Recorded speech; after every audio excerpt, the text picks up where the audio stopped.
Hello guys, सुरभिशाच्या ब्लॉगमध्ये तुमचं स्वागत आहे। तर आम्ही आज रेडी झालो आहोत महाशिवरात्रीसाठी। तर आम्ही चाललोय आमच्या गावाकडेच एक गगनगिरी म्हणून आहे, तिथे तीन नद्यांचा संगम होते आणि वरती एक पहाडावरती शिवलिंग आहे, तिथे जायसाठी रेडी झालो। तर आम्ही गाडी चालवून आलोत, मी भाऊ। मग आम्ही पोहोचल्यानंतर आम्ही जागा शोधत होतो की आम्हाला कुठे थोडीशी सावली भेटेल आणि आम्ही तिथे आमचा टेंट लावू, म्हणजे चटई वटई घालून, आणि मग तिथे आम्ही जेवण स्वयंपाक करणार होतो। लोक नदीमध्ये आंघोळ घालत होते। साई आणि साईचा मामा ती लोक त्यांना बघत होते की आम्हाला पण नदीला जायचं आहे आणि ओलवायचं आहे म्हणून। साईला विचारत होता त्याचा मामा खेळायला जाणार, तर तो बोलत होता हो। त्याला अगोदर समजलं नाही की आम्ही कुठे आलोत, कारण तो गाडीवर येताना झोपून गेला होता। मग त्याच्यानंतर आम्हाला जागा मिळाली फायनली एका झाडाच्या खाली। मम्मी आणि तनू ते एक चटई आम्ही मॅट आणली होती त्याच्यावरती टाकत होतो। शारदा हंटी पाण्याची कॅन बांधून त्या कुपावरती ठेवत होती। मग त्याच्यानंतर हे गंज बॅग्स ज्याच्यामध्ये आमचं सगळं इन्ग्रेडियंट्स आणि सामान होतं जेवण बनवायचं। मग आम्ही चूल लावायसाठी 3 दगड शोधले आणि माझा भाऊ प्राण तो काड्या जमा करत होता। त्यांनी स्वतःच अगोदरच एक मोठीशी काय म्हणतात त्याला, ज्याच्याने काड्या कापतात, कुऱ्हाड सारखं ना मे बी, हां, ते आणलं होतं। मग तिकडून शारदा आंटी गोटा घेऊन येत होती चूलला जॉईन करायसाठी, कारण 3 दगड पाहिजे होते ना, त्याच्यावरती गंज राहिला असता म्हणून। मग त्याच्यानंतर इशूनी पण हेल्प केली, थोडीशी गंज घेऊन आली ती पण। मग त्याच्यानंतर तनू पण आणली सोबत, पण छोटा गंज नको, आम्हाला मोठा गंज पाहिजे होता, कारण मसाला भात आम्ही मोठ्या गंजात बनवणार होतो।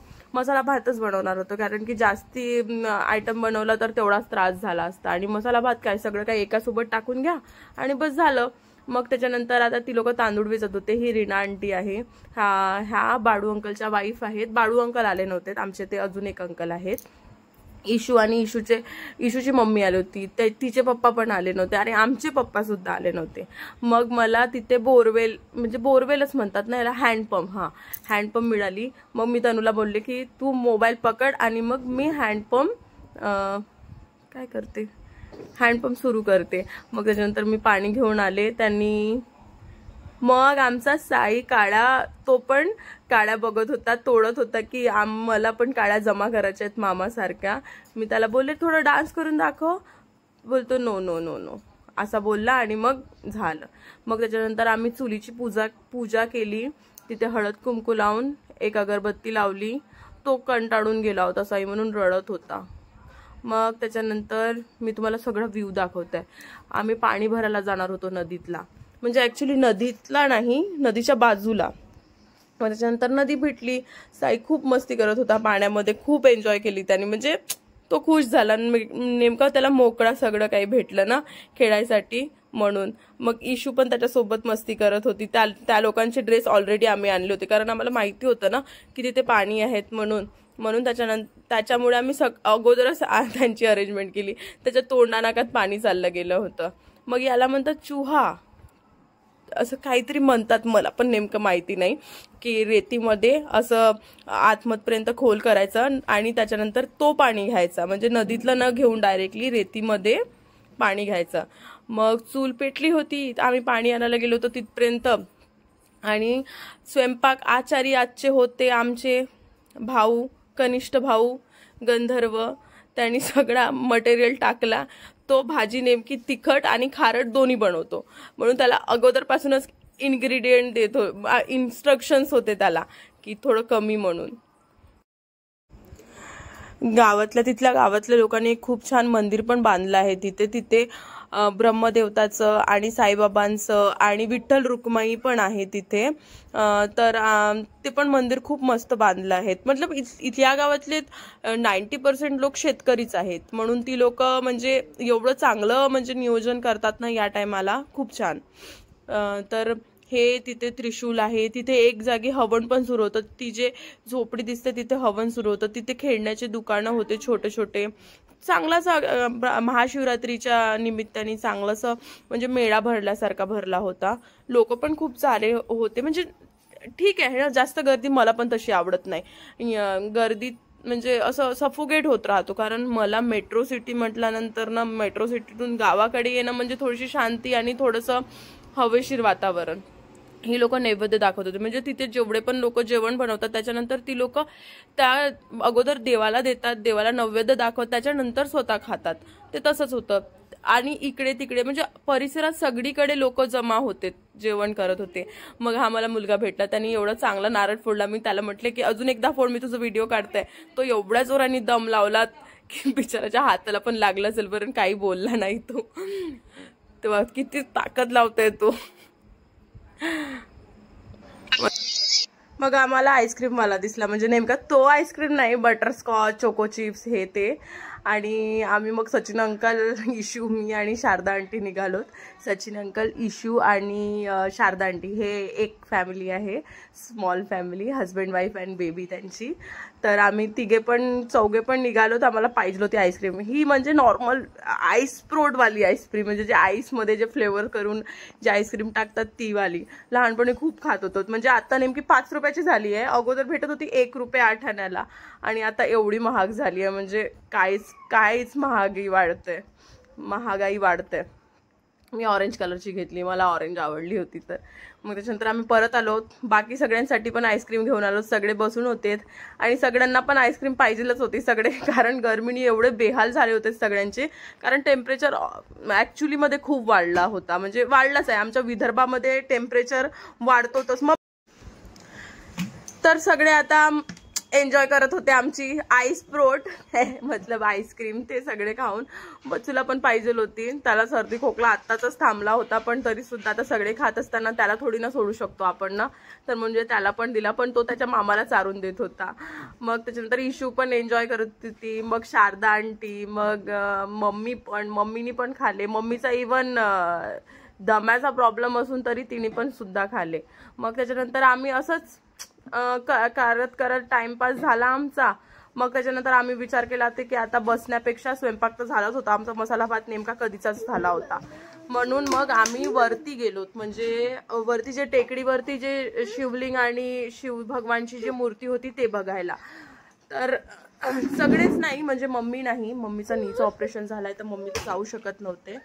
तर त्याच्यामुळे मी, शारदा आंटी, माझा भाऊ, बच्चू, इशू, तनू, आम्ही हे 4-5 जण आम्ही वरती गेलो.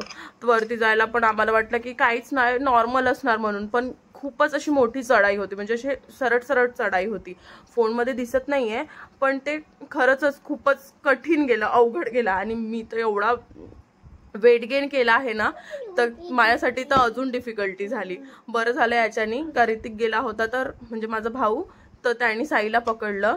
आणि आंटी लोक पण थकून गेले, ते तर बारीकच होते, पण तरी सुद्धा ते पण त्रासून गेले. पण ऋतिकनी मग साईला खांद्यावरती बसवलं, पण त्याला कम्फर्टेबल नाही झाला मे बी. तर मग थोड्या वेळातच तो उतरून गेला की नाही, मला नाही बसायचं आहे बा म्हणून. मग त्याच्यानंतर असे चालत गेलोत. मध्ये थोडंसं रेस्ट पण घेतला आम्ही 5 मिनिटासाठी की नाही. आणि कुणी पाण्याची बॉटल सुद्धा घेऊन नाही गेली होती की एवढी तहान लागली होती. मग फायनली ज्या जाग्यावरती शिवलिंग आणि पिंड आहे त्या जाग्यावरती पोहोचलोत आम्ही. साई मग पायदळ, म्हणजे टेकडीवर गेल्यानंतर सपाट जागा आहे, तर साईला चढायला त्रास नाही झाला. तो गोटे उचलत होता आणि फेकत होता. त्याच्या मागेच ऋतिक पण होता. मग त्याच्यानंतर आम्ही पोहोचल्यानंतर मग मी पूजेचं काढलं. आरतीची ताट रीना आंटीने पकडून होती. मग शारदा आंटी तर थकून बसून गेल्या होत्या नेमक्या. मग तनूला फेस नाही दाखवायचा होता तिचा, तर म्हणून ती तशी हात करत होती. मग मी पूजा केली पिंडाची. मग बाकी कोणीच त्रासून होते तर कोणीच तेवढं लक्ष नाही दिलं. आणि लवकरात लवकर सगळ्यांना भूक लागून गेली होती, तहान लागून गेली होती. नेमका आम्हाला अर्धा तास तर लागलाच तेवढीशी टेकडी चढायला. मग मी बेलपान टाकले, फूल टाकले पिंडाला. मग त्याच्यानंतर असंच नंदीची पण पूजा केली, नारळ ठेवला. मग त्याच्यानंतर काय म्हणू, तुम्ही सगळ्यांनी पूजा केलीच असणार ना, तुमचे पण ब्लॉग्स बघतेच मी सगळ्यांचेच. आजकाल सगळेच ब्लॉगिंग करते, तर मी पण विचार केला की मी पण ब्लॉगिंग करावं म्हणून. मग त्याच्यानंतर आता सगळे उतरायला लागलो, तर मग मी आंटीला म्हटले की सगळे चाललेच, आपण 1-2 फोटो क्लिक करून टाकू. मग आम्ही 1-2 फोटो क्लिक केले. मग सचिन अंकल साईचा लाड करत होते, ती लोक मस्त व्ह्यू एन्जॉय करत होते तिथे लेटून. आम्ही त्या जागेवरून दुसरीकडे आलो होतो कारण तिथे खूप मुंग्या होत्या. मग मसाला भात जो बनवला होता ऋतिकनी सर्व केलं सगळ्यांना. म्हणजे शेफ आम्हाला स्वतः सर्व करत होते, समजू शकता का तुम्ही, मोठं आमचं सौभाग्य. मग त्याच्यानंतर शारदा आंटीनी काय मठ्ठा बनवून आणला होता, ते केलं. तर इशूचं जेवण झालं होतं. सगळेजण, साई मोबाईल बघत होता, मम्मीनी पण झाले. मग त्याच्यानंतर रीना आंटीला म्हटलं पण की काही वॉश नको करा, घरी घेऊन जाऊ तसंच. तरी सुद्धा आंटी बोलली की नाही, असं एकदम खरकटं घेऊन नाही जाऊ शकत. त्याच्यामुळे मग आंटीने थोडंसं क्लीन केलं. आणि मी एका मोठ्याशा दगडावरती उभी होती, साईला प्राण घेऊन होता, आणि मी फक्त व्ह्यू एन्जॉय पण करत होती आणि व्हिडिओज पण बनवत होती. तिकडे ते बाजूला मकईचे शेतं होते, म्हणजे रान असल्यासारखं, आणि म्युझिक वाजत होता मस्त बढिया. मग आम्ही तिथून निघलोत आणि आम्हाला मध्येच मिळाला इंग्लिश चिंचाचा झाड.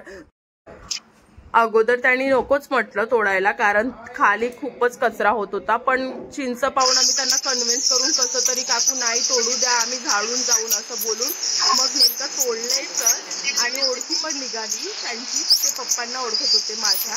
तर मग आम्हाला घरी पोचायला सायंकाळ झाली. तर आमच्या गावातल्या अशाच गमती आणि सुरभी शहाच्या लाईफला बघायला सबस्क्राईब करा माझ्या चॅनल.